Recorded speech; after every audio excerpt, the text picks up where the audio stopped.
Hey, it's Dr. B with another Toolkit Tuesday where I share a tool from my latest book, Unflappable, How Smart People Quit Overthinking, Ditch the Drama, and Thrive at Work. So today I want to talk to you about the word trigger. So I've been talking to clients about this idea of being triggered by someone that they work with. And trigger means having a disproportionate response to something that's happening in the moment that's based on a prior experience or condition.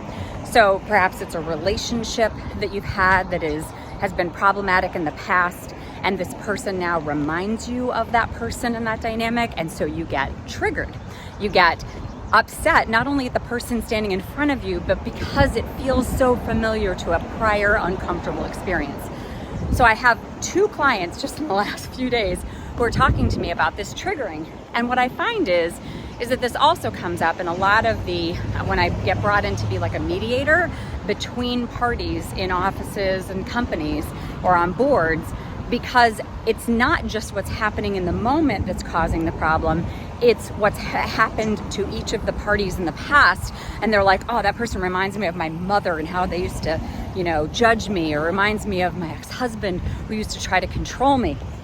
All of these things become part of what happens in office places and companies and organizations and boards that are just hard to work through, because what's happening in the actual moment isn't really the bigger problem. It's about the people going back and unpacking their triggers. And now I know triggers can be a triggering word, especially in this heavy political climate. But I want you to know that means that the word trigger is a trigger. Yeah, I got meta on you there. So if you're looking to unpack some of your triggers, Unflappable has so many tools to that purpose. The contracts is like a huge piece of that business. If you're looking for somebody to support you through that and to coach you through this, please reach out and just ask yourself, what does this remind me of? And how much am I reacting and responding to the current stressor that isn't about the current stressor? It's not about not saying that the current stressor isn't a problem, but is there a disproportionate level?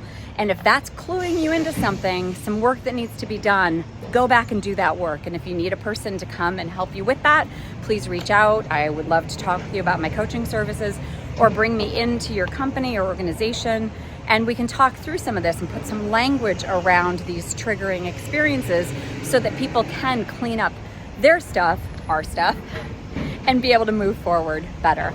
So with that, if you haven't already bought your copy or shared a copy of Unflappable, please do that. And I will look forward to seeing you soon. Take care. Bye-bye.